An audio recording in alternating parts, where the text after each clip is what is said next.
right, clap it up, ladies and gentlemen. We can do this. My name is Anish Shah. I am a comedian from New York City. I am here tonight just to MC this program for you. And I have to say, I am super excited to be performing for a room full of doctors. And I'm going to take this opportunity to give all of you the same quality customer service that doctors have given me for my entire life. So to start, even though you are all here at the time that we mutually agreed to, I'm going to have you sit here and wait. If you're bored, feel free to request a 1987 issue of People magazine. Now, if after this performance you think it went well and you say, hey, you know what, I want to work with that guy again, I want to see that guy again, you might be tempted to come up and ask for my personal contact info. No. I will give you the phone number that will be answered by an irritable nurse. And she will act as a buffer between you and me. All right? Because tonight, ladies and gentlemen, I am the doctor.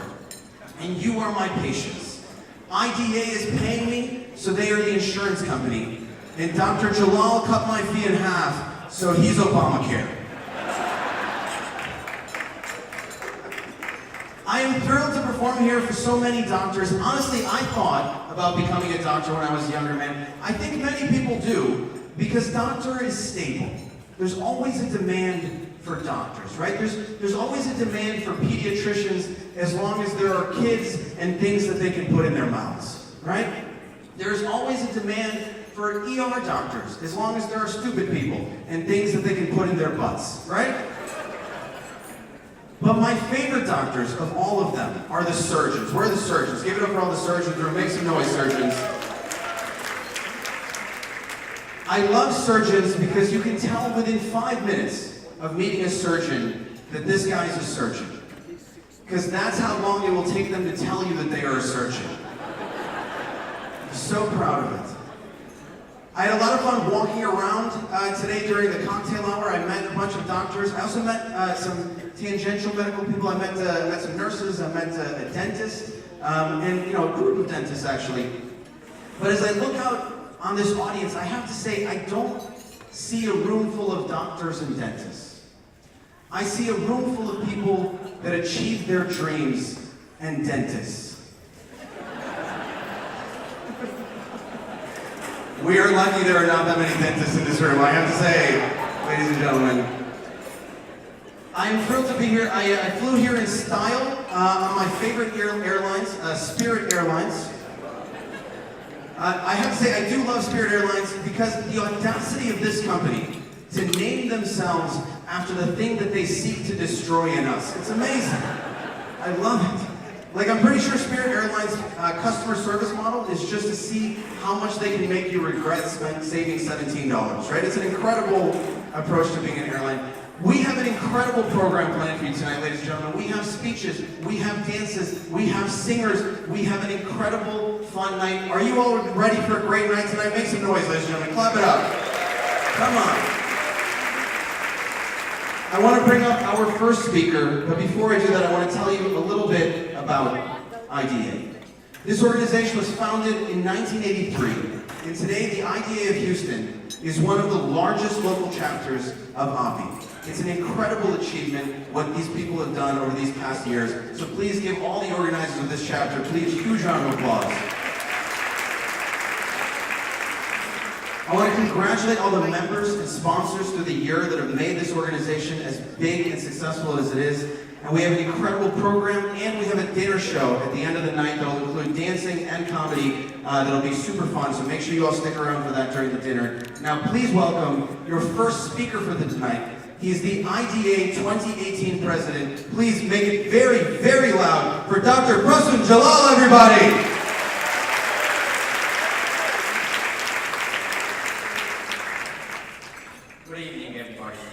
Thank you, Anish. I realize that next time when you come from New York, I'll get Spirit Airlines for you. No other airlines. So, thank you all for being here. We have a wonderful evening planned ahead. This is the IDA annual gala. It's a dinner and show. We very much look forward to it. My name is Prashant Jal, and I am faculty of Baylor College of Medicine and a transplant technologist at Baylor Center. The idea, to say a few words, as you mentioned, was initially established by a few doctors here when they moved to India. They realized that we needed some forum where they can give something back to the community. We have 5 major goals, and it has grown since then. The first is network. We try to establish a relationship between physicians and the patients. We have a new website that came up. It's called www.idhouston.org. We just changed the name. It used to be IDCast Houston. Please go to the website and be a member. We should be proud. So the 5 goals. The second goal is to take care of patients and education. So we have health fairs and health education in different parts of the city. Third goal is excellence in education. We mentor students and give them scholarship to go forward. We also help them to entice them into the health system to come to medicine. Our very important goal also to give back to the community the charity care. We run with the Indian Doctors Charity Clinic, a free health clinic where they can charge any money, depending on, doesn't matter where they come from. So now, we obviously are here with all our board members, but I have to say, all the members in the community, they work very hard. I wish I can bring them all on the stage. We can't. So I'll just ask my officers and the board members to come on stage, please.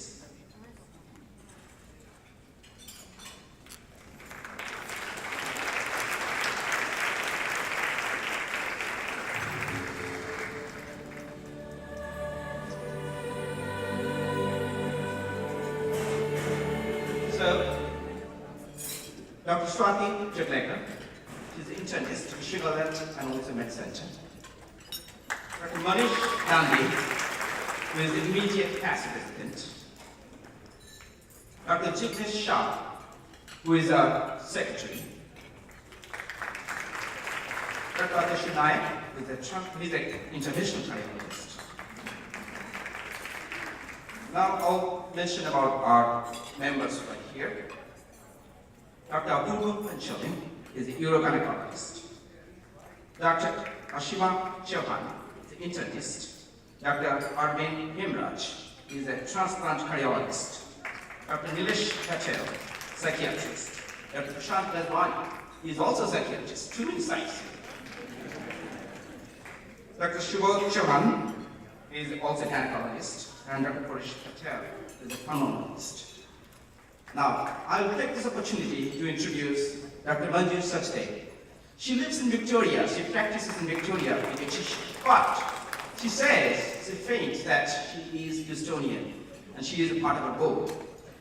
Especially, she is also contesting the vice presidency position in ACT election. She has our vote. Please support her when going forward so that we can bring back to Houston.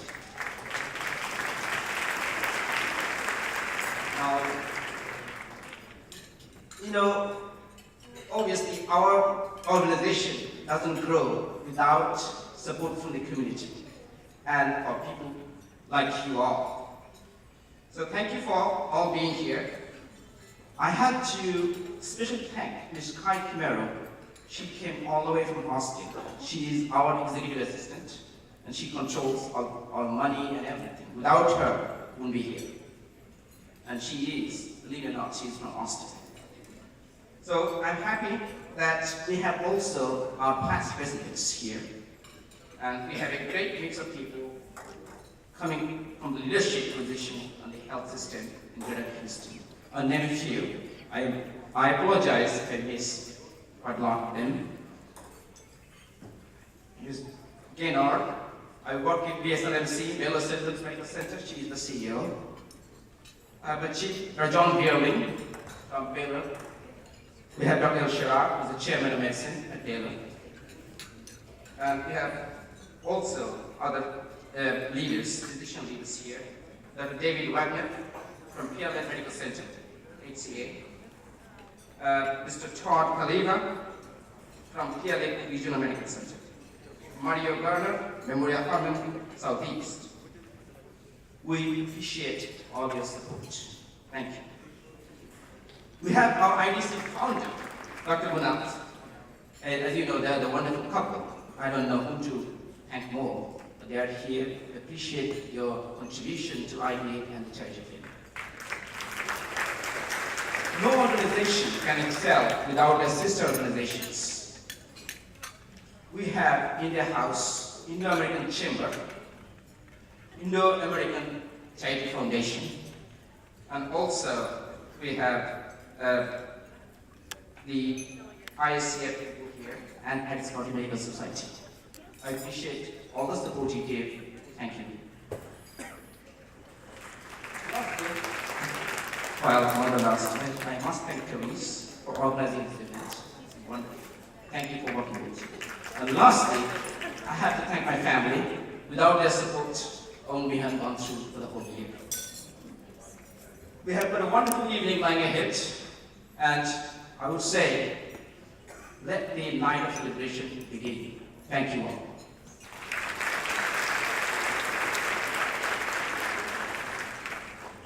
One more time for Dr. Jalal and the entire board. Give them a huge round of applause, everybody. Celebrations like tonight could not be possible without the help of sponsors and donations. Tonight, we are privileged to have 3 outstanding platinum sponsors. The first I want to bring up right now. They are Southside Pharmacy. So please welcome from Southside Pharmacy, Mr. Harish Katrani and the new CEO, Mr. Amit Jain. Give them a warm welcome, everybody.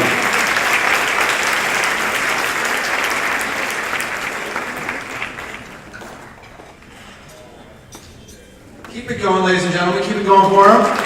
Took the scenic route.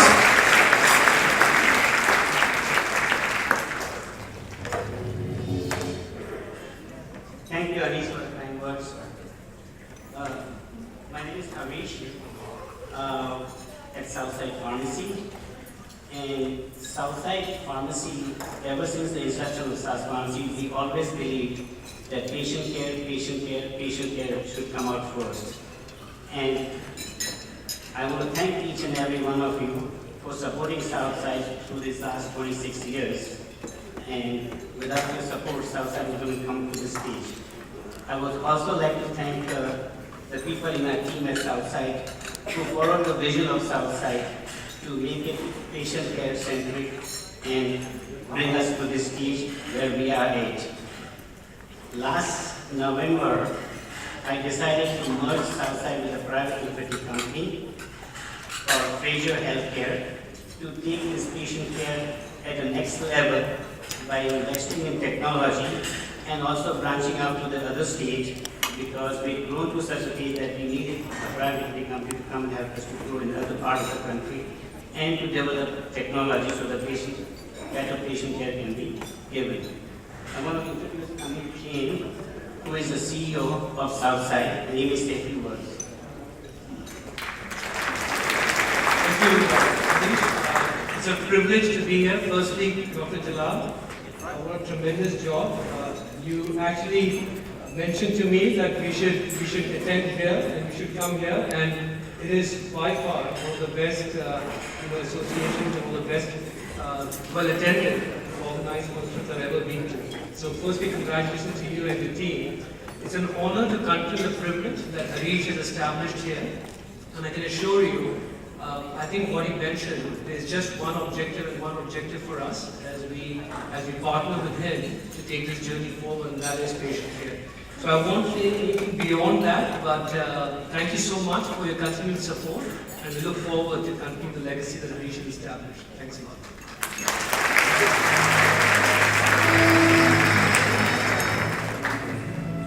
One more time for Mr. Katrani and Mr. Jain, everybody. I want to thank them both for their tremendous support. Next up, we have our keynote speaker. Tonight, we are very honored to have a very special keynote speaker. He's Dr. James McDevitt, Senior Vice President and Dean of Clinical Affairs at Baylor College of Medicine. Dr. McDevitt is responsible for clinical operations, clinical growth and acquisitions, regional business development, and clinical affairs strategy for the college. Ladies and gentlemen, please welcome to the stage Dr. James McDevitt.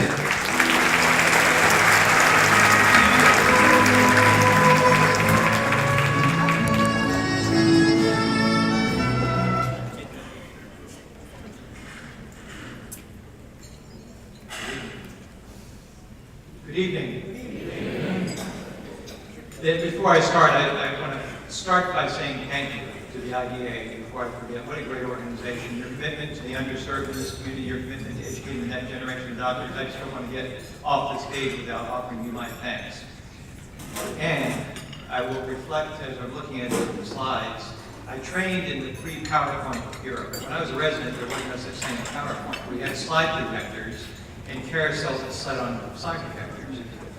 And what I miss most about that era is that you could peek at the top of the carousel and see how many slides were left in the deck, and you kind of knew how long somebody was going to talk. So now you can't tell, but I will give you a visual cue. I wrote my talk on a very small piece of paper. Thank you, thank you.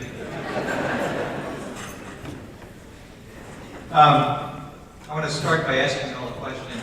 I won't ask how many doctors there are in the room, because I know there are a ton. I want to ask how many intergenerational physician families we have in the room. Raise your hand if you have a son or daughter, father, grandfather, grandmother, someone in your family that is a physician. Raise it really, really high.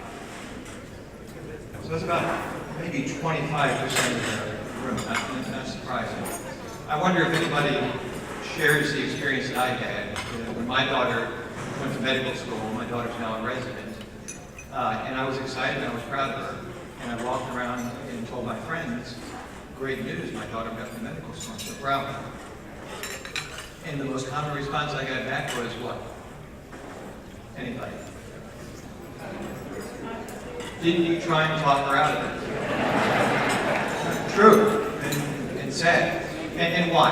And I think the why is apparent to everybody in this room. I'm not going to belabor the why, because you live it every day. You live on the treadmill of productivity, putting 30, 40 patients through an office so you can make a living. You see the statistics that we have a $20 trillion national, $20 trillion national spend on healthcare. Huge part of our debt is related to healthcare. That we have a baby boom population that is going to create a unique inflection point in healthcare, because I'm a baby boomer, and I'm like most baby boomers, relatively tech savvy. I want services online. I want them right now. I want them to be high quality. I want them to be low cost. I want them immediately. We are a very demanding generation. We are now aging into the part of the population where we're going to require a lot of healthcare services. So incredible increase in demand. And we're not happy with our healthcare. Our comedian made it. Incidentally, I've never been on a stage with a comedian before. This is also a first step. But he started rightly. Most comedy, I think, is funny because it's true. He started by rightly with a couple of jabs at our system. Nobody's happy with the service they get. Nobody's happy with the healthcare outcomes where we're paying for this big investment. So it's a crisis. So didn't you try and talk her out of it?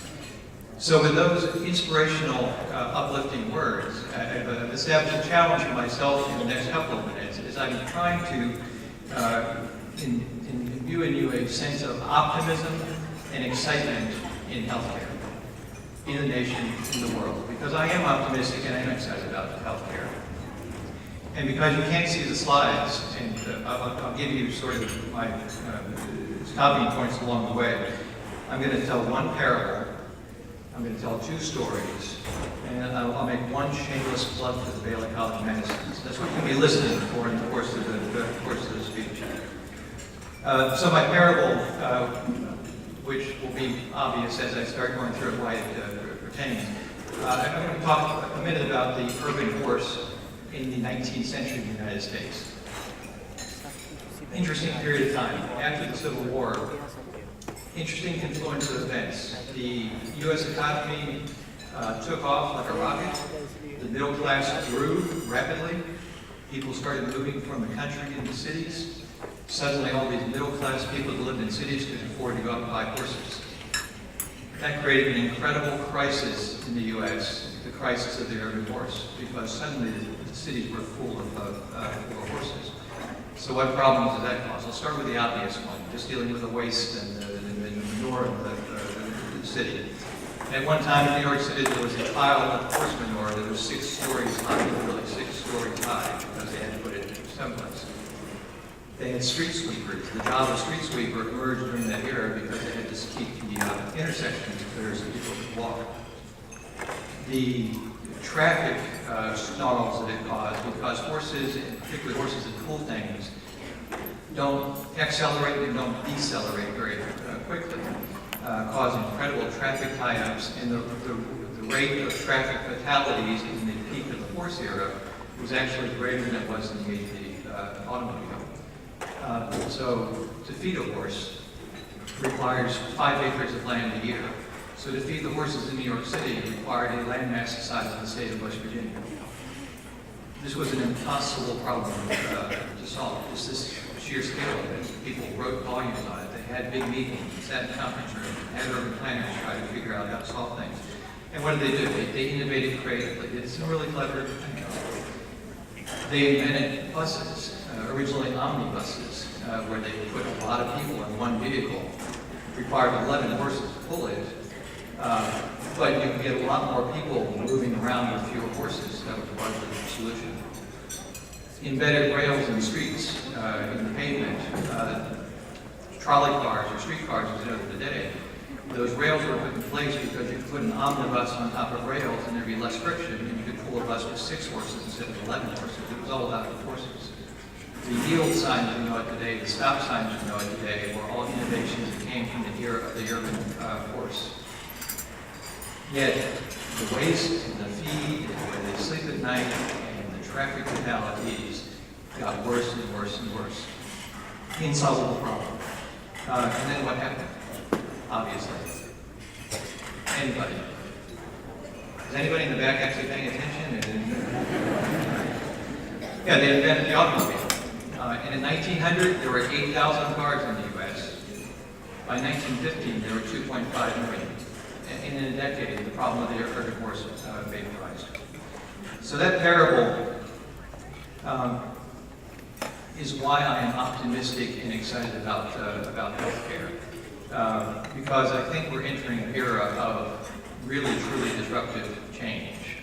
And there is something on the horizon that is going to fundamentally change the nature of how we deliver care. And none of us in the room today know what that thing is. Many of us in the room have some hint. We have a little piece of it. We've seen a portion of the vision, but none of us know the whole vision. So I'm going to give you 2 quick examples. If you're keeping score, we've done parable. Shameless plug for Baylor College of Medicine in St. Luke's. Baylor College of Medicine is a research-intensive research medical school. Just went from 22 in the rankings to 16, so we're very pleased about that.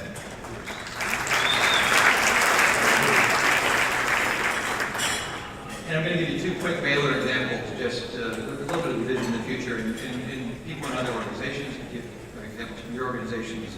Too many of you in practice, we can also give examples. I'll start with the genetics example on the Undiagnosed Disease Network. We have an NIH-sponsored NIH Disease Network at Baylor. It is sort of like an old-style tumor board. You come in with a disease, you don't know what it is, you know it's a syndrome, it's unidentified, doesn't have a name. Sequence your genome. That genome is presented to a room full of 30 to 40 really smart people that spend their life studying different aspects of the human genome. They look at the phenotype of the patient, they have a discussion about the condition. In 25% of the time, they're able to diagnose the condition that that patient has. So an example, child, true story, child, 12 years old, doesn't develop motorically, motor delayed. Over time, from the time she's 2, 3, 4, 5, her brain develops normally, your cerebellum doesn't develop. So your cerebellum should be about the size of your fist. The part of your brain that's responsible for movement and coordination. It's the size of a peacock. Get sequence, somebody looks at your genome and says, oh, there's a point mutation. And that point mutation controls the calcium channel. Well, it just so happens there's somebody in the room that studies that particular gene and studies calcium metabolism related to that So why is that important? Well, it's important because when you have a child that is not diagnosed, what do? You go from doctor to doctor to doctor to doctor looking for an answer. When you can get the answer, you can stop. You can have peace of mind that you know what you need to do to diagnose your child. That's important. You can have peace of mind because you can tell your other children and the rest of your family, this was a once in a lifetime thing. It was a spontaneous mutation. Nobody else would be worried about that. That's valuable. And this particular job, I put on a calcium channel blocker, which theoretically might have some impact on the progression of the disease because the genetic problem causes leaky calcium channels. And hypothetically, you would never think about putting that child on a calcium channel blocker. So that's a taste of the future of personalized medicine where that may be going.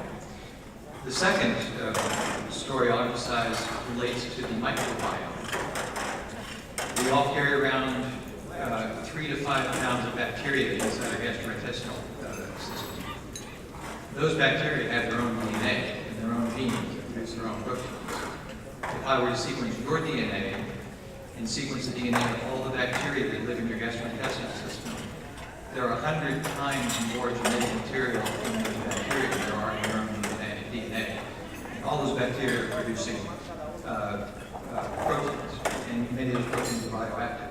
So a quick story. In the treatment of melanoma and also lung cancer and some renal cancers, the immunotherapy, and lots of people in the room know more about this than I do, so forgive me if I don't get this exactly right. Immunotherapy, we can give patients drugs now that help to modulate the immune response and help the body's natural defenses fight off tumors. Well, in melanoma, there are patients that respond to these drugs and there are patients that don't respond to those drugs. Well, it turns out that when you look at the bacteria in the gastrointestinal tract, patients that don't respond have one type of bacteria. Patients that do respond have a different type of bacteria. We call them bad and good bacteria. If you inject a tumor into a mouse, a germ-free mouse that doesn't have any bacteria anyway, that's been raised in a sterile environment, the tumor will grow. If you then introduce the good bacteria and the bad bacteria, the good bacteria mice will respond to treatment, the bad bacteria mice won't. So it blows my mind that this microbiome, the bacteria we carry around in our gut, can have such a substantial impact on our outcome. Other studies in diabetes, looking at diabetes control. So a couple of glimpses into things that will come that are going to disrupt the way that healthcare operates. And whether it's population health management, big data management, genomics, proteomics, metabolomics, the microbiome, environmental health, all these things are eventually going to diverge to solve the crisis of the urban forest or our U.S. health system today. There comes a time, if you're riding a bicycle and you want to go faster, you can get an aerodynamic bicycle, you can get a better helmet, you can work your quads so you can ride faster, you can train, you can cut your wind resistance, you can put more gears in the bicycle, but eventually you're going to have to put down the bicycle and get into a car. And I'm excited about healthcare. My excitement comes to the fact that we are, I think, in the lifetime of people in this room, we're going to see the time when we put down the bicycle and we get into the car. I don't know what that is yet, but it's coming. And I'm also excited because the people in this room that work at the Texas Medical Center, that work in the Greater Houston area, you're going to have a front row seat to this innovation because so much is happening here right in front of our noses. This is a really special place to be at this time in the U.S. healthcare history. I'm excited because I want your daughters and sons and their daughters and sons and their daughters and sons to be excited and want to go into healthcare.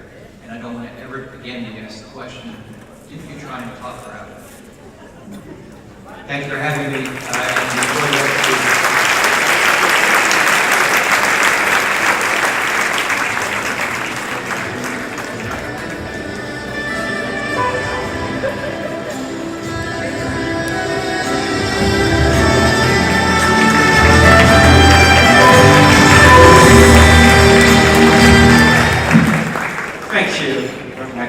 That was inspiring, informative, and educational and entertaining.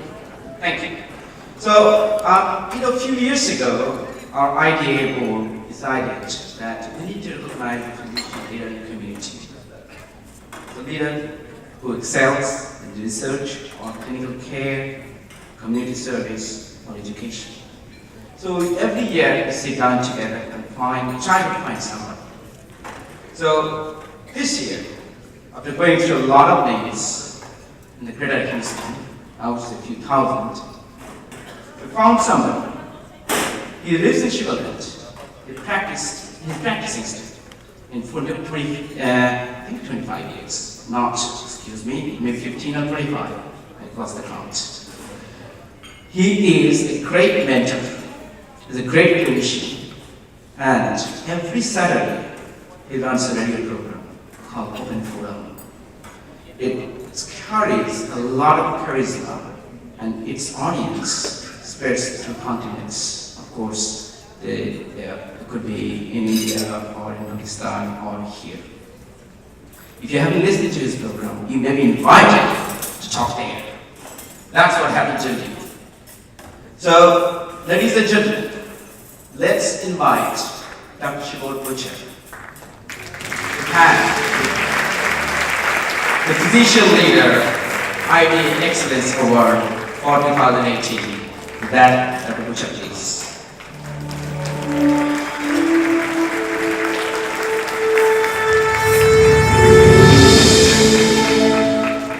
Just 1 second. Thank you, President Jalal. I was shocked first when I saw that my name was on that little piece of paper. President has been calling me for the last several weeks and said, "Are you going to be at the gala?" I'm like, "President, I think I'm going to try to be there." A week later, "Are you going to be at the gala?" I'm like, "What the heck is going on?" He already has Anish Shah as a comedian. Does he need a second one now? Finally, my wife said, "He wants you to be at the gala, so why don't you say you're going to be at the gala?" I'm like, "Okay, I'll be at the gala." When I walked in and picked up a glass of scotch, which, by the way, is my favorite drink, if you don't know already, I was told by my wife, "Don't drink too much." I'm like, "Why? It's Saturday today." Then when I sat down, I realized why she told me not to drink too much. My name was on that Lifetime Achievement Award. I have the whole thing. I'm like, this means the whole thing. The reason is, a Lifetime Award is given to someone who's finished his career. Heck, I have not. Or, it's given to someone who people think should finish his career. Trust me, I have not. Or, it's given to people who already finished their career. Trust me, I'm not. I still have many, many years to go. And he's right, I've been practicing for the last 26 years in Sugarland.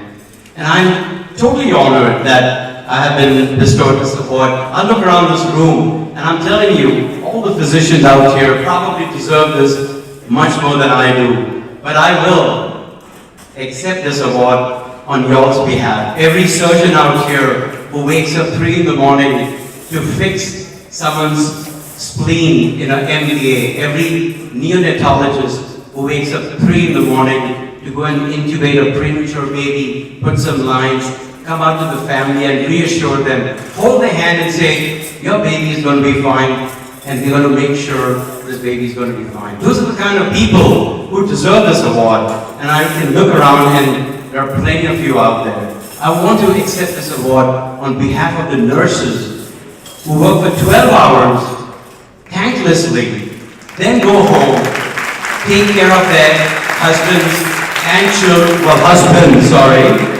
and children, and cook, and clean, and yet get ready for the next day. And we never, as physicians, ever look in their eyes and say, "Hey, thank you for doing that." I'm going to accept this award on behalf of the physical therapist, occupational therapist, the lab tech, the janitor in the hospital, who makes such a big difference to make sure the next room is clean for the next patient.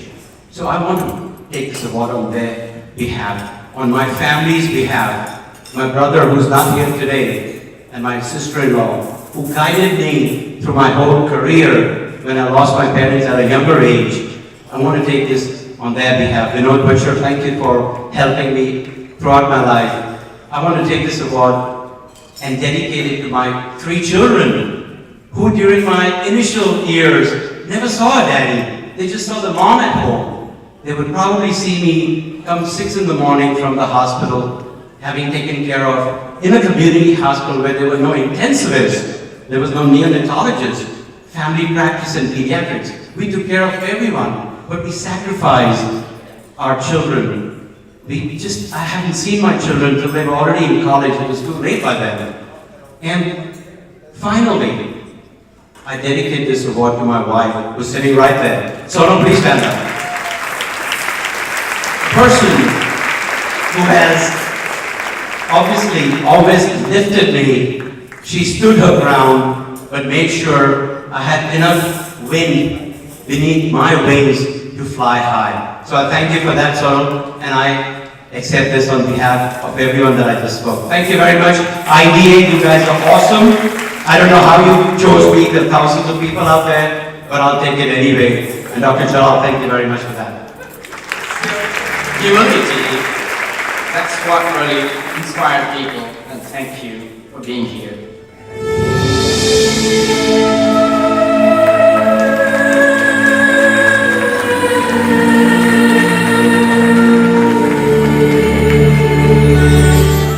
I just want to mention one more thing, that IDA has affiliation with our central organization, API. We have some API leaders here. As you know, Dr. Sach Dev is running for Vice Presidency. We have other leaders, Dr. Samadar, then Dr. Nupoma, and Dr. Shudakar Rao. I thank you all for coming from out of state to support our organization. Thank you.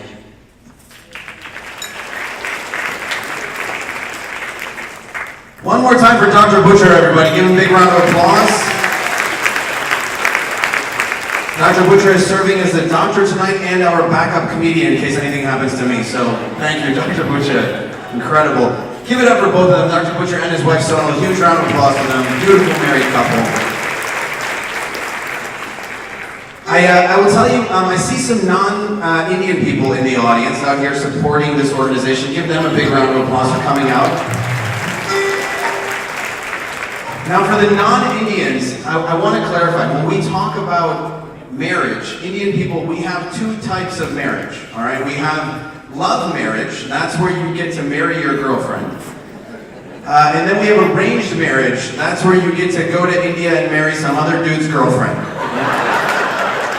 It's not bad. Pretty sweet, actually. Now, I will tell you, I was the first person in the history of my family, the first one ever, to have a love marriage. And my mom was furious. She said it would never work. And you know what? All I can say is that my wife and I just celebrated 7 happy years of divorce. So she was right. She was absolutely right.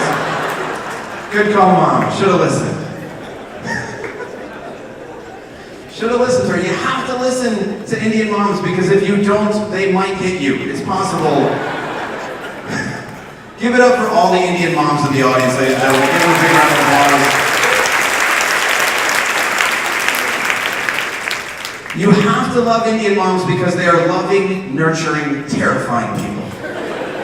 I don't know how they become this way. Like, young Indian women are not so scary, you know?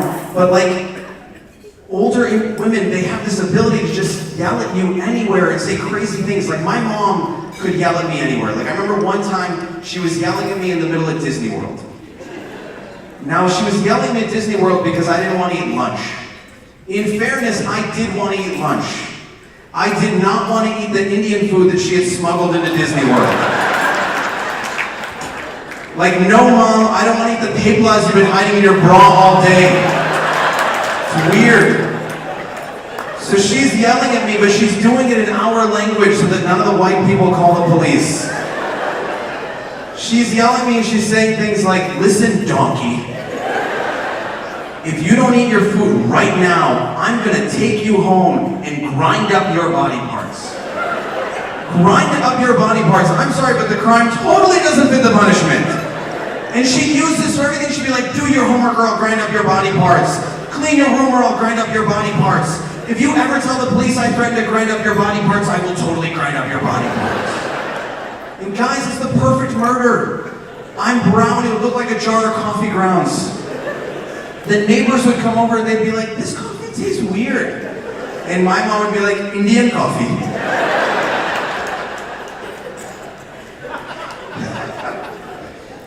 Ladies and gentlemen, with that, I want to bring up a preview of what we're going to have later on in store for you. They are a known talent, they are a friend of the IDA. This group has helped with IDA's 2018 fundraising efforts. Please make it very, very loud for Rhythm of Dreams, everybody. Make it loud for them. तेरे दरबार में बिगड़ी हुई तकदीर बनती है तारीफ तेरी निकली है दिल से आई है लब पे बन के कवाली शिरडी वाले साईं बाबा आया है of our amazing sponsors. So with that, I'd like to invite our second platinum sponsor to the stage. Please give a warm, warm welcome to Eric Merchant from BBVA Compass Bank, everybody. Eric Merchant. Good evening, Eric Merchant from Capital BBVA Compass. I'd like to say thank you to Dr. Bilal, Board of Directors, and all IDA members. 2017 was a great sponsorship year for the bank. We also had record-breaking revenues and profit, and today we are the fourth largest bank in Texas. And one of the key drivers of our growth is through partnering up with organizations in the communities that we serve. And with that being said, I'd like to present Dr. Bilal as well as the IDA a check for $10,000 to show our commitment and ongoing support to the organization. That's a big check. Thank you, Eric. I really didn't know your hand is so generous.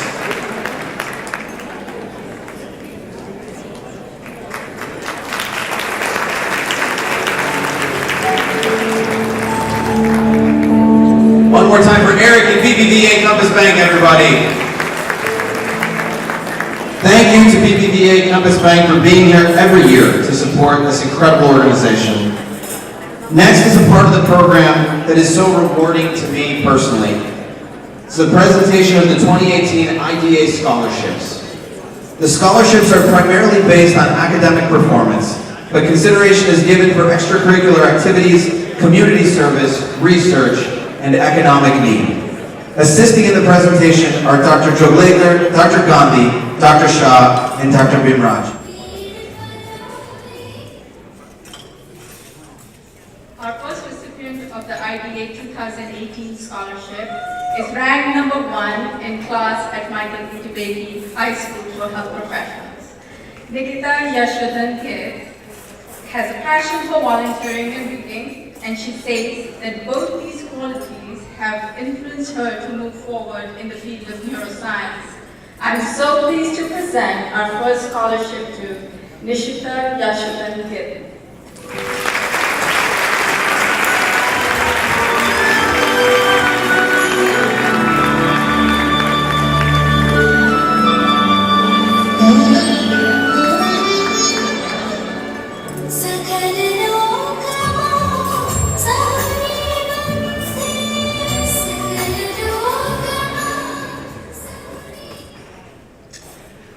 The next recipient attends school at Stephen F. Austin High School. He and his father have faced tremendous struggles, but he is strong and a resilient young man. Phoenix Longoria is coded as a homeless student and was displaced with Hurricane Harvey. He lost his mother just one day after his finals. But this does not define what he is. This was from his essay. Phoenix embraces his life as an opportunity to live differently. He will be going to the University of Texas at Austin, and we are proud to give him this scholarship tonight.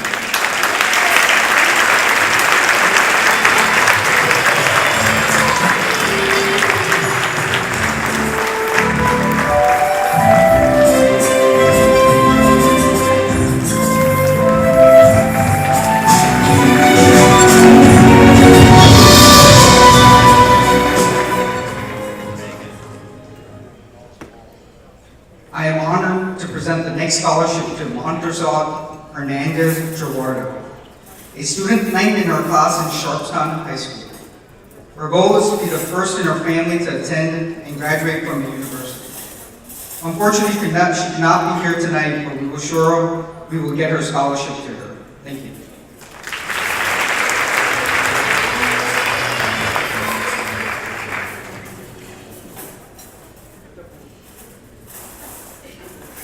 Education is a foundation for an individual and the entire society. I have the privilege being given by the IDA to support one of the sponsorships, one of the scholarships under the name of my grandfather, named as a name scholarship, BLN scholarship. My grandfather was somebody who ingrained the qualities of education, come from hardships, poverty, and made that a priority for our family. And I think that's something that, as a family, me and my parents and my entire family has made that a mission. And I'm really honored and privileged to present this to Arshia Batra from Michael DeBakey High School. She's an excellent all-rounder. Academics, excellence in academics, Bharatanatyam performer. She has tutored underprivileged kids in India, and she's going to be in Houston going to Rice and wants to walk in the steps of Michael DeBakey, and I'm proud to present this scholarship to her.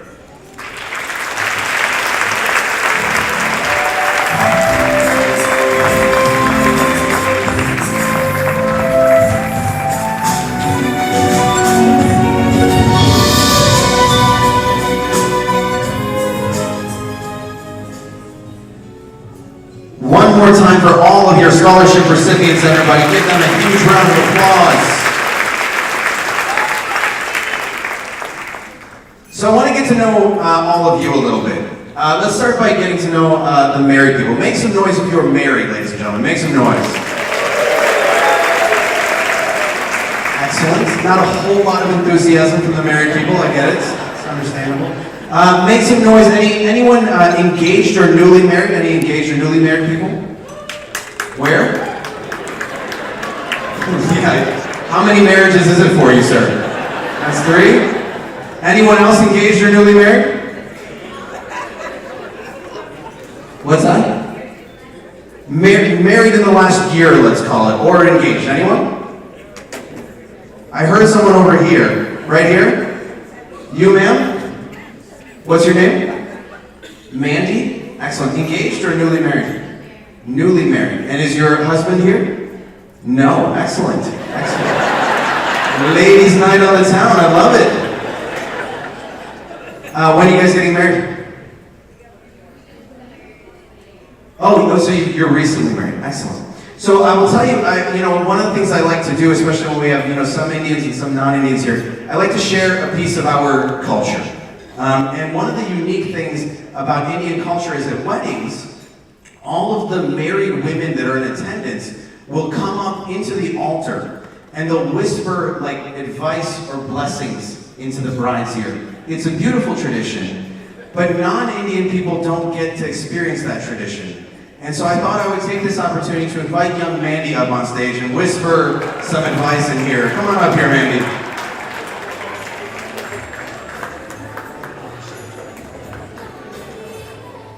Give it up for her, ladies and gentlemen. Come on up.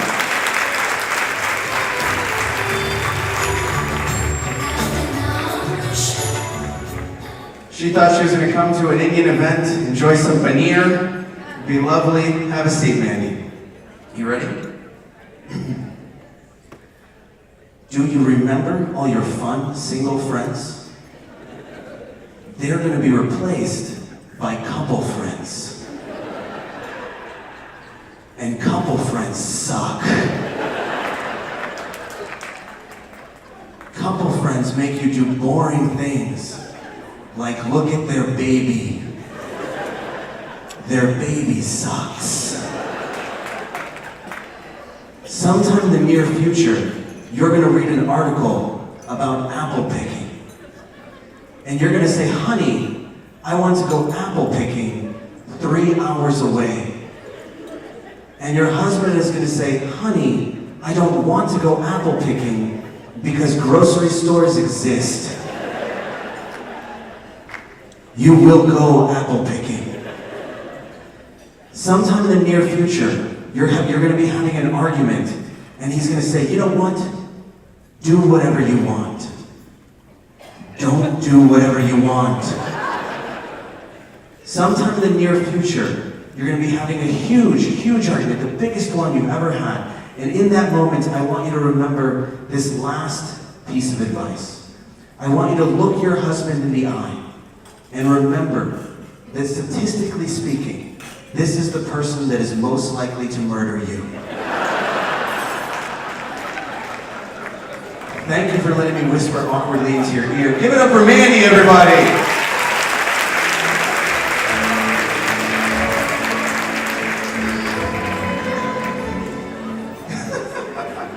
It'll be great though, Mandy. Give her and her husband a big round of applause.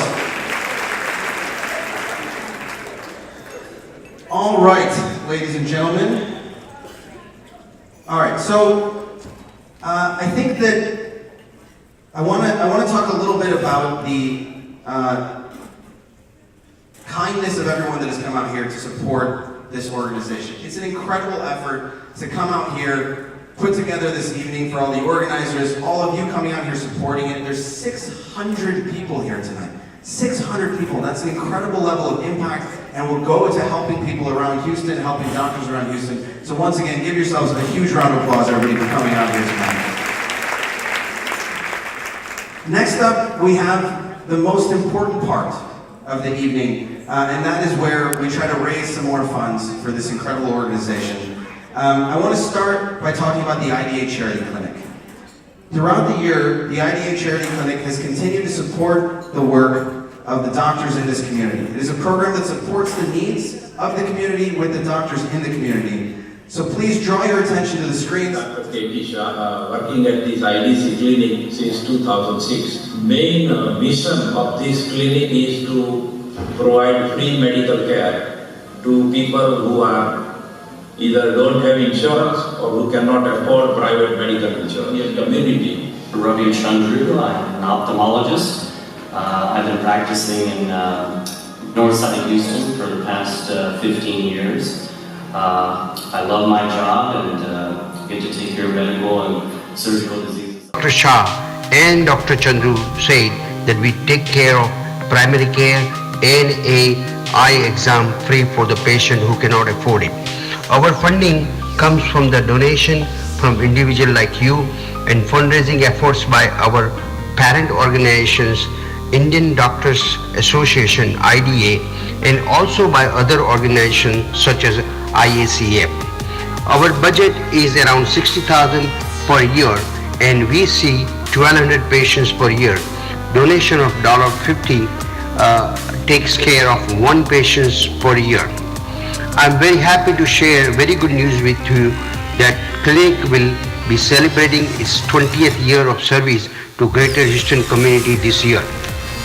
On behalf of our medical director, Dr. Gandhi, who could not be here tonight, she had a humble request, appeal to all the physicians to donate your time of 1 or 2 weekends per year.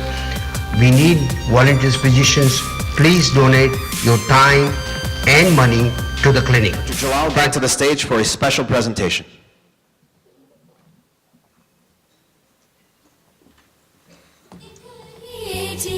Thank you, Anish. So far I was receiving the money, now my time to give. With that, I'll invite Mr. Shah to come on stage, who is the director of the IDC Charity Clinic, to accept this check from us. And also ask Dr. Naik, who is my treasurer, he holds the purse, to give this check to Mr. Shah.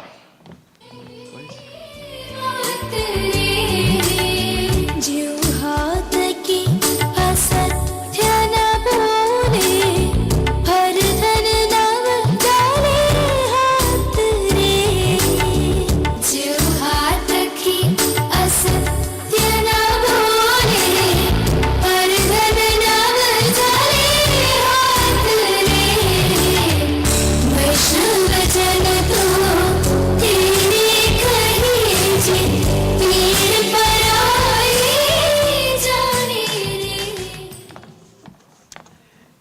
First of all, he just made me KT Shah, but I'm KC Mehta. And I got only 3 points, less than a minute. Thanking Dr. Jalal and their board for doing a joint project with us and for supporting us since last 15 years. And then I also wanted to recognize my board. They are present here. Please stand up and be recognized. And thirdly, what can the physician in this room can do for IDCC? You have a pledge card on your table which says, I want to volunteer for 1 or 2 weeks per year. So please volunteer your time. We need a volunteer physician for the charity clinic. Thank you very much.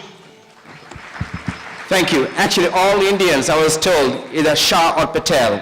Dr. KT Shah was the physician who ran the clinic for so many years, but I apologize, Mr. KC Mehta. Actually, someone said Dr. Mehta. I accept that too. Thank you.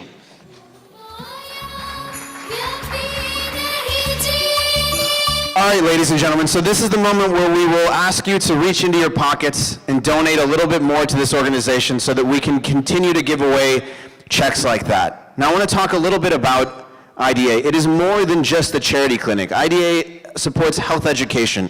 It supports mentorship. It supports scholarship. It supports education, and it facilitates networking amongst all of you physicians in this community. So first of all, I want you to clap if you think that the work that this organization does is important in this community. Please clap if you think it's important.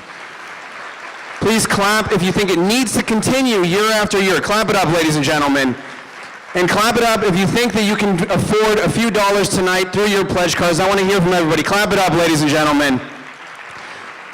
All right, so the way that we're going to do this is everyone has on their table some pledge cards and some pens. If someone could grab those pledge cards and pass them out, the way that I'll figure out who should pass them out, if you were born in the month of January at your table, grab the pledge cards and pens and pass them out to everybody else at the table. Now, the pledge cards have different levels that you can donate at, all right? All the way from like small amounts to write-in amounts. If you can afford 25 bucks, put in 25 bucks, and it goes all the way up to $1,000. So in a minute, I'm gonna give you all a moment to just have some silence so that you can fill in your pledge cards. But in the meantime, I wanna see, who do we have at the higher end of this? Who can do the higher end of this? Who can donate $1,000 to the IDA? Who can do $1,000? And we'll keep working our way up from there until we run out of gas. Who can donate $1,000? Raise your hand if you can donate $1,000, ladies and gentlemen. All right, we have one back there. We have another over there. We have another over there. We have a hand-offered check over here. We have another over here. Any other $1,000 donations? All right. Do we have anyone at $2,500? Can anyone do $2,500? Yeah, all right, we have one in the back over there. All right, that's incredible, ladies and gentlemen. Give it up for all the high-value donors right now. Right here, I have another check for $1,000. Incredible. Give it up for them one more time, everybody, all the donors. All right, so now that you have your pledge cards and your pens, I'm just gonna take 2 minutes. I'm not gonna talk, I'm not gonna do anything. I'm gonna give you guys 2 minutes to just fill out the cards. We're gonna have volunteers come around and pick up the cards, and we'll just give you a couple of minutes to fill in your donations. Thank you so much to everyone that is donating, by the way.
Thank you, Karmography, all the way from Los Angeles. Give them a big round of applause, everybody. Incredible. That is worth the donation, ladies and gentlemen. It's worth the price of admission plus a little bit. So please fill out your donation cards. We're getting some great amounts in already. I want to call out one from an anonymous donor. We have a donation of $20,000. That is incredible. Give him a big round of applause, our anonymous friend in the audience.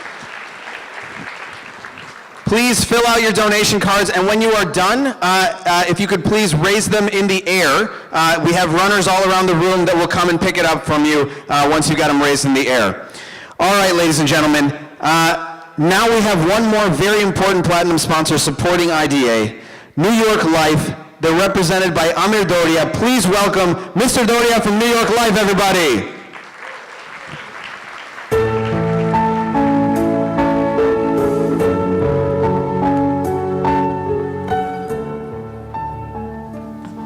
Thank you very much. First of all, I would like to thank Dr. Jalal and the entire team of IDA. It's a privilege to be here, trying to give my support to the organization in the last 4 years. Besides being a sponsor, we also bring educational sessions for the organization, and the goal is to bring amazing speakers. Like last time we had an attorney, CPA, talk about 2018 tax reform plans, and we will continue to do so to bring these educational sessions for the IDA. And I would like to extend my continued support going forward to the Indian Doctors Association. And with that being said, I would like to present a check of $10,000 to the Indian Doctors Association.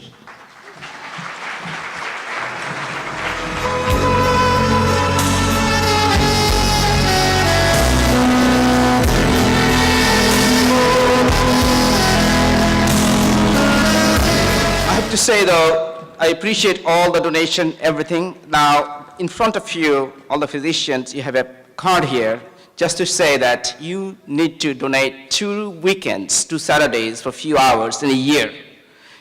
Just write your names and information, and that will help a lot of people. With that, again, Casey, I appreciate your help. We said Casey for Help, that's his email address, and thank you for driving the charity clinic. Thank you.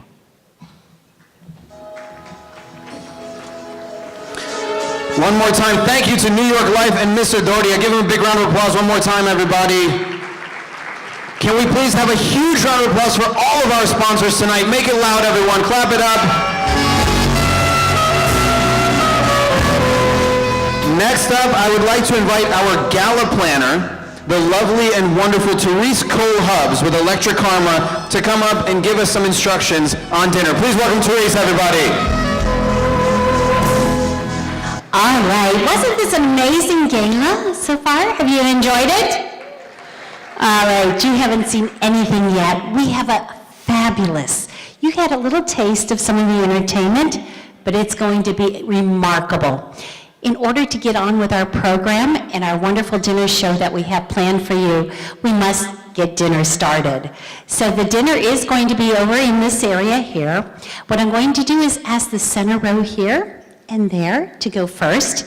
As soon as you start seeing them return, and I will come to the next row, and I will release you, and then the following row, and so on.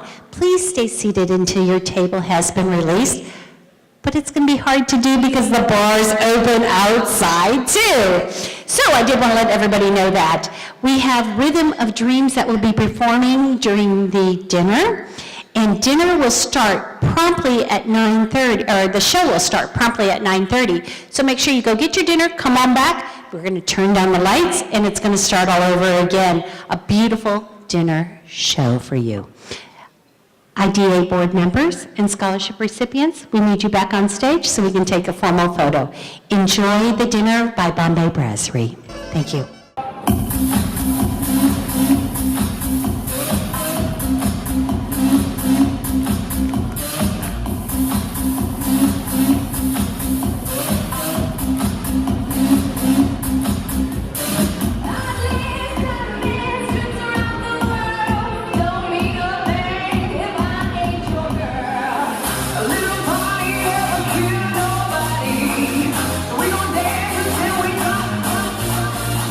A little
See? Yes? That's excellent. I love, here's what we're gonna do. All the Indians tonight, after we're done here, we get all the non-Indians drunk, all right? Here's why we're gonna do that, because whenever non-Indians are drunk, all these Indians have experienced the same thing. They always say the exact same thing to us. They're always like, I love Indian food, it's so spicy. Which is like a weird thing to do, right? Like I don't do that when I meet new types of people, right? Like if I get introduced to an Italian, I'm not like, yay, pasta, right? It's a weird thing to do. But here's the thing. When non-Indians are talking about Indian food, they're not actually talking about all Indian food. What they're talking about is Punjabi food. Where are the Punjabis at? Make some noise. I love Punjabi people because they are just so excited to be Punjabi. It's incredible. And here's the thing, Punjabi food, I get, we all love Punjabi food. I get why people love Punjabi food, because Punjabi food is amazing. Punjabi people have these amazing recipes. Like they'll take like mixed vegetables and paneer and dried fruits and spices, and they'll simmer it in a sauce for hours and hours and hours and hours, and they'll add just a hint of saffron, and they'll give it some exotic name like Navratan Korma. But here's the thing, I'm Gujarati. Where are my Gujaratis at? Wow, Gujaratis, $125 ticket. Not bad, guys. It's not bad.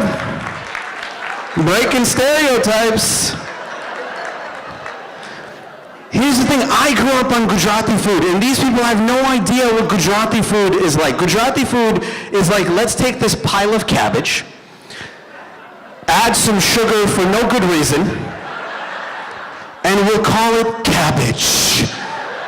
Like it's not cooking if you can only cook in 2 ingredients. Even Gujarati food that tastes good is so easy to make. Like ras is a Gujarati food, okay? Ras is a pureed mango concoction. I will tell you the recipe that all the Gujarati moms use for ras right now. You guys ready? Buy a can of ras. That's all they're doing. It's cheating, guys. All right? And then you have South Indian food. Where are the South Indians at? I love you South Indians, and I love South Indian food, but honestly, South Indian food, it's basically a pile of rice and 18 ways to make a dosa, okay? It's incredible. This is my favorite part when people are like upset about it. Like I do this joke, and Gujarati aunties just start shouting things to me like, no, dhokla is good, dhokla. Handwa is good. It's like, relax, all right?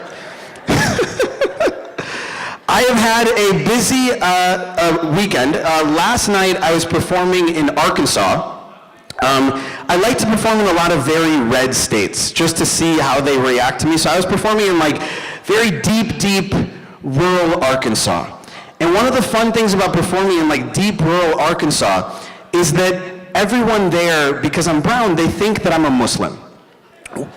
Which is fine, I don't mind, right? But I do mind when people with guns think I'm a Muslim, okay? So I try to do like random non-Muslim things to like put them at ease. You know, like I'll just say random non-Muslim things like, does anyone have any bacon? Any bacon in here? Right? Or like to put them at ease, I'll just say like patriotic stuff, right? Like I'll be like, hey, I'll have a Diet Coke, some fries, and a cheeseburger. Thank you, God bless America.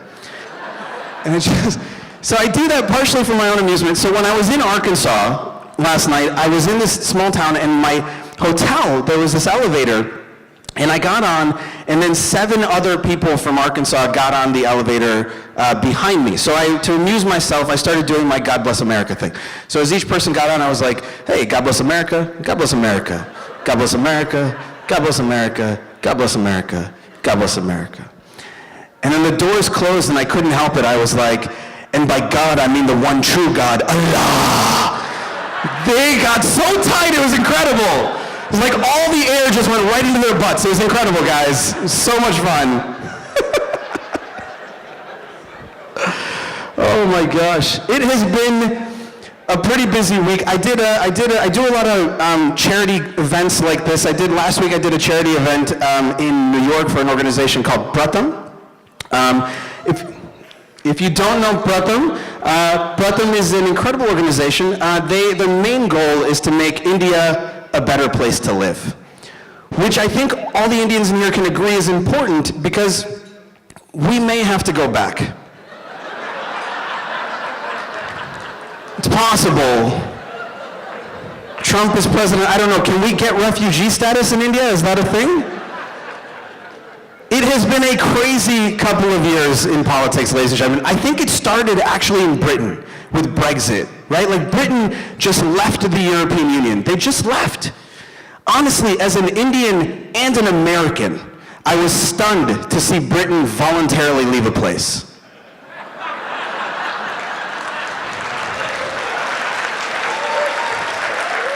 No.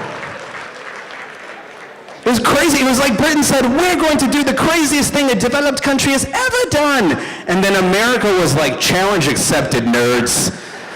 And we did it, guys. We have Donald Trump as our president. And listen, I don't want to rehash the election, all right? I realize I'm in Texas, all right?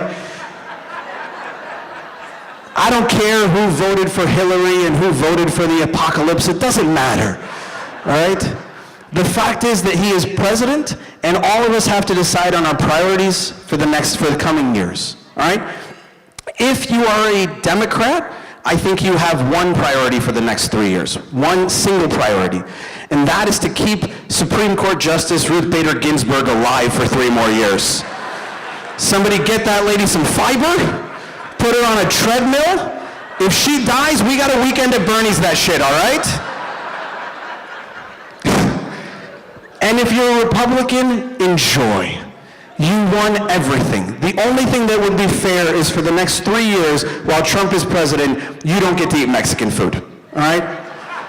Like, how hypocritical would that be? Like, you gotta go, but leave the tacos. That's not right, guys. It's not right. I will tell you a little side story. Last year during the election, I met Donald Trump.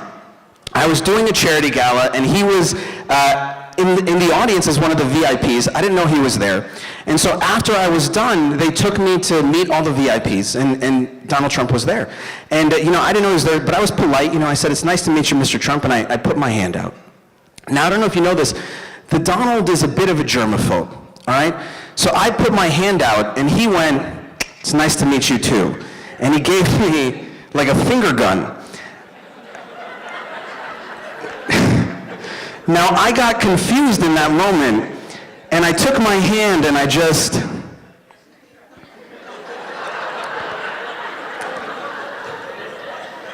wrapped it around his finger, guys.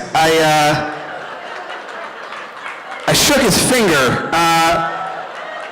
I shook his tiny, tiny finger. It was so tiny, honestly. Ladies, I'm not even sure it was in me, you know what I mean? You know what I'm saying?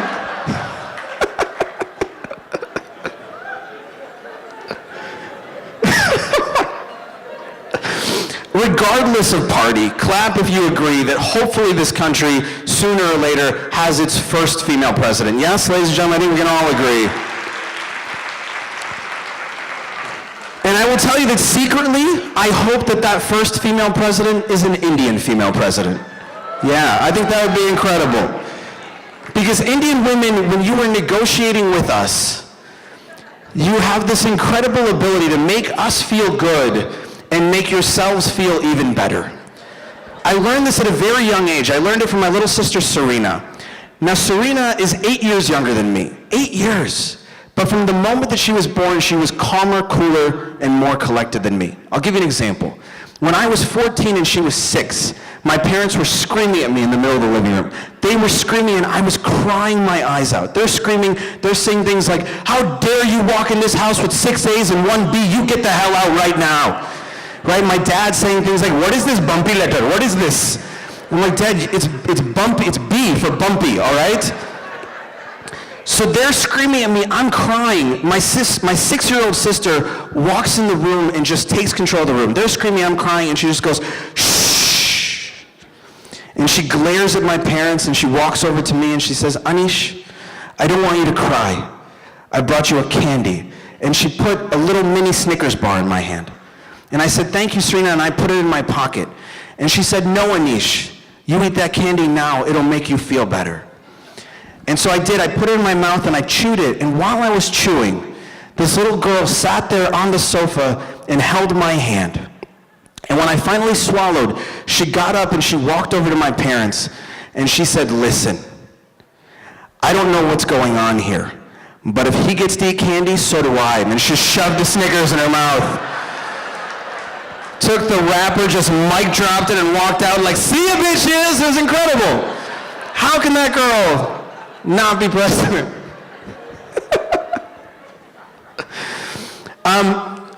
So I will close with this. One of my favorite parts of doing events like this is I get to see what I think is one of the most beautiful things in the world. And guys, clap if you agree. I think one of the most beautiful things in the world is a woman in a sari. Yes? Clap it up, guys. Yes? But here's the thing. I don't think that we as men or as non-Indians understand the amount of effort that these women go through to put on this sari. And so as a final sort of public service announcement, I thought I would share with you the process that all of these women go through to put on a sari. Should we do that? Yes, ladies and gentlemen? Yeah? Clap it up. You guys want to see it? Yes? All right, I'm going to need to move to a different mic for this.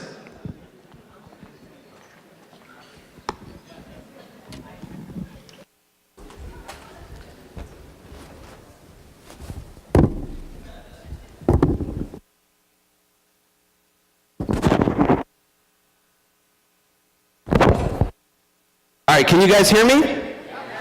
Excellent. All right, now, when you are putting on a sari, the most important thing to remember is to remain calm. If your husband says we got to leave at 8 p.m. sharp, you don't even start putting that sari on until 8:30, all right? Now, when you are finally ready to start putting that sari on, the first thing, don't worry, it's not that type of show, all right? When you're ready to start putting the sari on, the first thing that you will notice is that your sari is way more wrinkled than you thought it was going to be. So you're going to have to iron this bad boy, all right? Now your average sari takes about 7 hours to iron, all right? When you're ironing, there's a very specific technique that you want to use, all right? You want to take the sari and drape it over the ironing board, and then you want to iron it, and then you want to push it over the edge of the ironing board so it crumples on the ground, negating what you just did, all right? Alternatively, if you have a husband in your life, you can ask him to just hold one end of the sari for an hour. Now, when you are finally done ironing your sari, you finally get to start putting it on. So the first thing that you want to do is you want to take one corner of the sari and tuck it into your petticoat, all right? Then you take the sari and you wrap it, okay? Now you want to check the length. It will be wrong, so you want to unwrap it and then rewrap it and just repeat that 75 times, okay? Now at this point, it's probably been like an hour, right? Your husband is a little bit irritated and he's gonna say something like, honey, how much longer is it gonna be? Remain calm. He says, honey, how much longer is it gonna be? You say something like, how about you shut the hell up? How about that? Now at this point, you wanna take the sari and you wanna fold it a bunch of times in the front. And then you wanna take it and tuck it into your petticoat. Now I know what you're thinking, Anish, I'm tucking a lot of things into my petticoat. Isn't it gonna get tight in there? Yes, because you've gotten fat. I'm sorry. Feel free to cry about that for 45 minutes, all right? Now, at this point you wanna take the sari, you wanna wrap it one more time, and then you wanna throw it over your shoulder.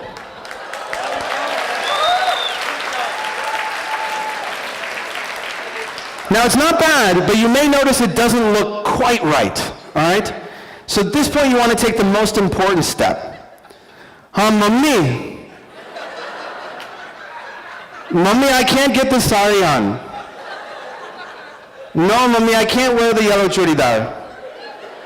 No, it doesn't fit me anymore. Mummy, I know I've gotten fat, I know. Yeah, I know Sejal lost all her pregnancy weight in 3 months. Yeah, I know I've never been pregnant. Then you hang up on your mom, okay? Now at this point, it's been a couple hours, and your husband's probably pretty irritated, and he's not wrong. He's being perfectly rational. So your only defense, ladies, is to be perfectly irrational. So he says something like, honey, we gotta go, what are you doing? You say something like, really? Was it hard for you to put your arms into that suit? Was that hard for you? Because I'm making a human dosa over here, okay? Thank you guys very much. You guys have been incredible. Give yourselves a huge round of applause. I've had a blast doing comedy for you tonight. Please come say hi afterwards. We're gonna close it out with one more dance from Comography, ladies and gentlemen.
Thank you, Choreography. If you all enjoyed the show, please look at the pledge card one more time and fill it up to help us. Thank you. Now, I will have to introduce Ms. Kavita Rao, who is the lady behind Choreography, came all the way from LA.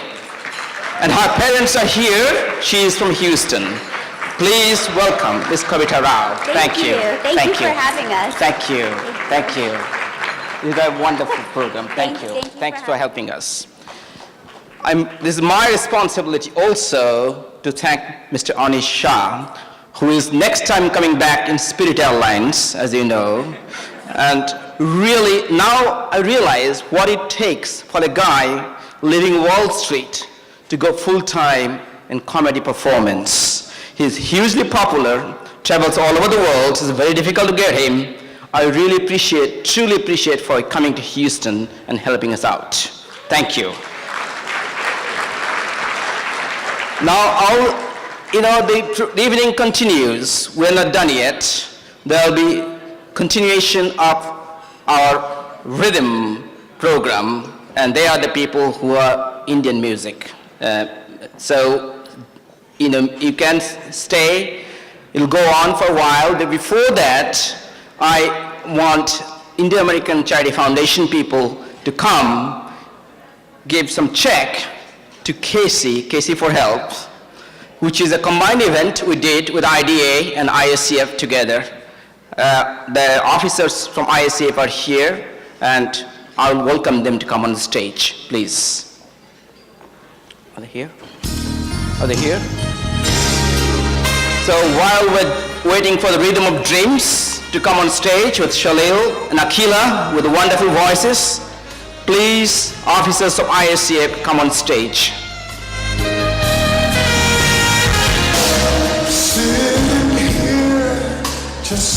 Casey, you can come.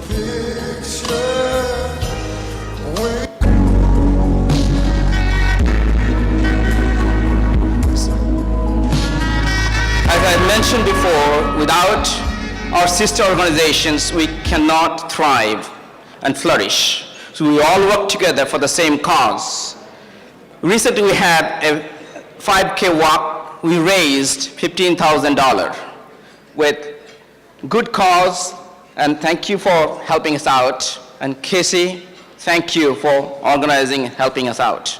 You have been the main driving force behind it. Thank you. Driving force behind is the entire team. KCG, thank you very much. And we really thank you, the entire team of IDA and IDCC, to come over there and provide your precious, valuable service to the Indian community so they could have them check up to be physically healthy. So it was such a nice gesture of you all to be present there, even because of the weather not cooperating the way we all expected. Still, it was a great program. It was a good event. We all enjoyed it. With the help of God and your support, I think people will be more healthier than what they thought. So we are here to present a check from Indo-American Charity Foundation, which was raised together with the efforts of IDCC and IDA. Thank you. Thank you, Casey. Yes, sir. Thank you very much. I think credit goes to ISCF and IDA. ISCF was the main organizations behind the planning and execution of the event and raising the funds. Mahesh ji did a lot of work, so does Jalal. Jalal always surprises me with all his background work. So thank you very much one more time. And I want to mention one more thing. We have our ex-medical director, Dr. K.T. Shah, and my hats off to him because he is the one who was very instrumental in bringing the charity clinic past last 12 years. Again, thanks a lot. Thank you again. So now, Rhythm of Dream continues. Thank you.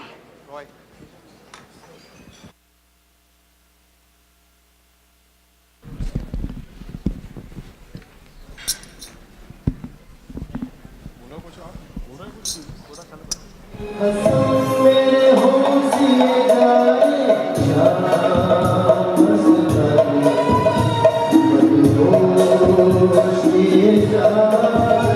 मुझको कोई तेरी ओर लिए जाए शाम Mastan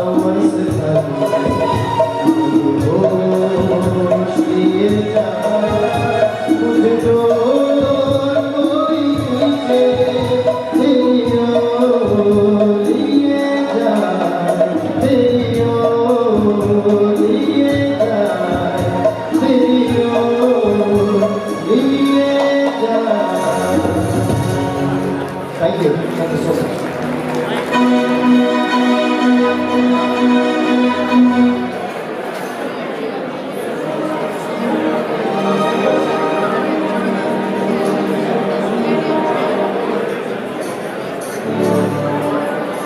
Next song is a classical based song from the film Kohinoor. The song was picturized on Dilip Kumar. Hope you enjoy this song.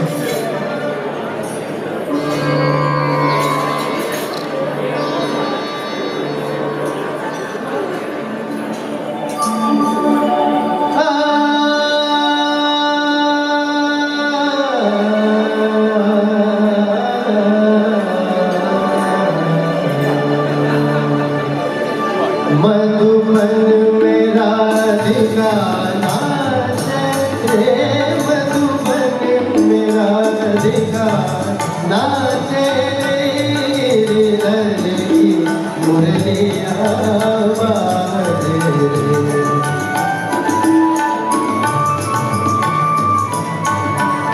Girdhar की मुरलिया बाजे मधुबन में राधिका ना